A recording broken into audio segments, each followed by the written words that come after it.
Hi there, welcome to Yells TV. Today we're going to be talking to the Commercial Director of Halesowen Town Football Club, Brendan Phillips. He's going to give us some insights into what's been going on in the club.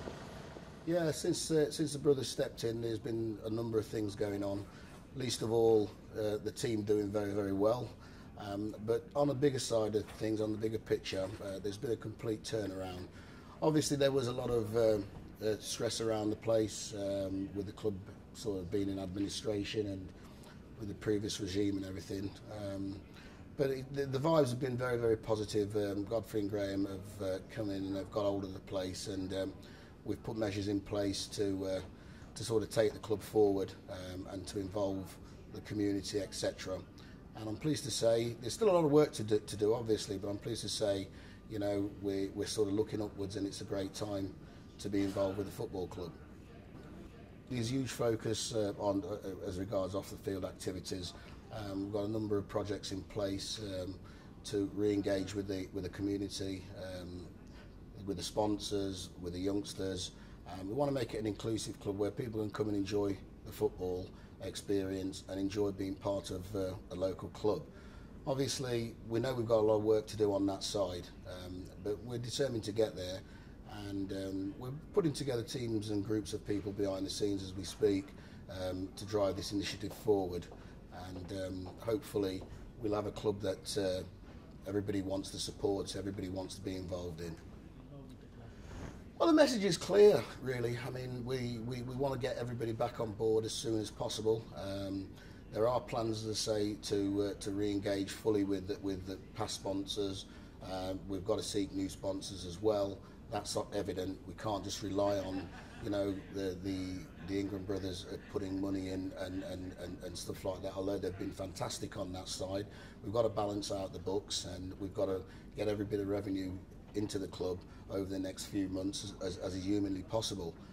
Because the aim is really to take the club forward and to sort of attain a higher status of football, and to do that we need help from outside. And as it says on the website, you know, we can't do it alone. We need to re-engage with people fully, and get businesses involved and individuals involved, and that's the task that we're about to undertake now.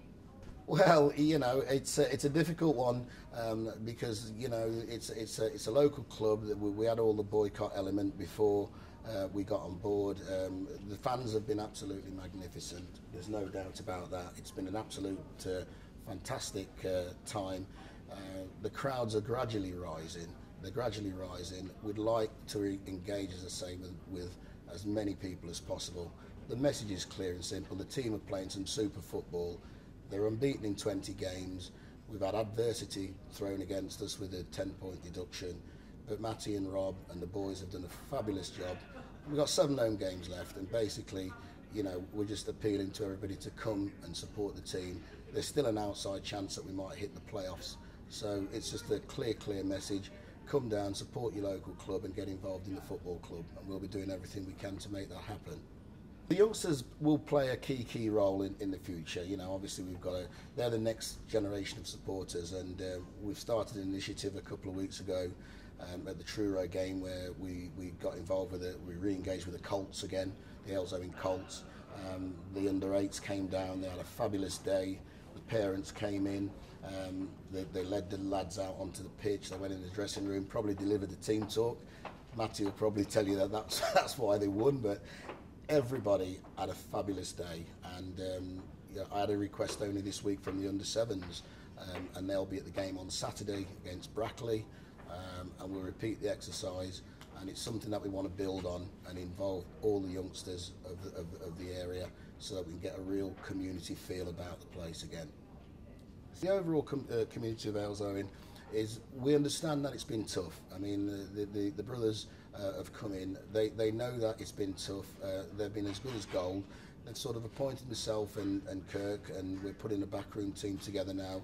All local people that have got years of experience of working at the club, to sort of drive the club forward and re-engage fully with the community.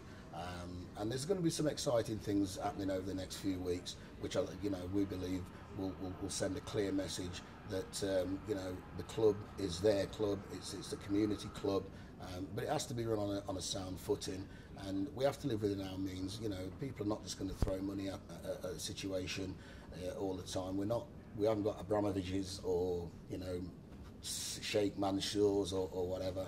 It has to be run on a sensible footing and be commensurate with what we're taking in, and the community really, it's an opportunity to get involved with the club, make contact with us. We're happy to listen to ideas. As I said in my notes in one of the programmes previously, we're not going to get everything right all the time, and we've got to listen to the supporters, we've got to engage with the town. And I know I keep using that word a lot, but it's the key thing for us, is linking and engaging with, you know, a greater percentage of the population that we have done historically, and that doesn't mean the last 2 years when things were obviously very bad. It means historically, you know, so we've got to drive that project forward. To sum it up, obviously we're appealing to the community and to the supporters. Only this week we had a ground grading committee meeting with the FA. We had a visit, and we have certain works that we have to do, and the implications of that are quite simple. We've got until the 31st of March to get works done at the ground to keep our present C grading. Now we must get that work done, and we're asking the community to get involved. There's lots of things that need doing there, and the implications of not having that grade is it could be catastrophic, because if they do get into the playoffs, we will need a C grading to be considered for the league above. If we don't do the works and we don't get the works done in time, then there could be a situation where we actually get downgraded as a club in terms of our grading, and an outside possibility that, you know, there could be a demotion situation occur depending on what teams are coming up. It's always a fraught time at this time of the season, because there's lots of horse trading going on with clubs coming up, clubs coming down, and the main aim and the main appeal now is very, very critical that we do get a working party in place, and we do some general tidying up works around the ground, and get that as a top priority. Okay, so thanks to Brendan for putting us in the picture. We'll be speaking to him again next month to find out what's been going on at the club.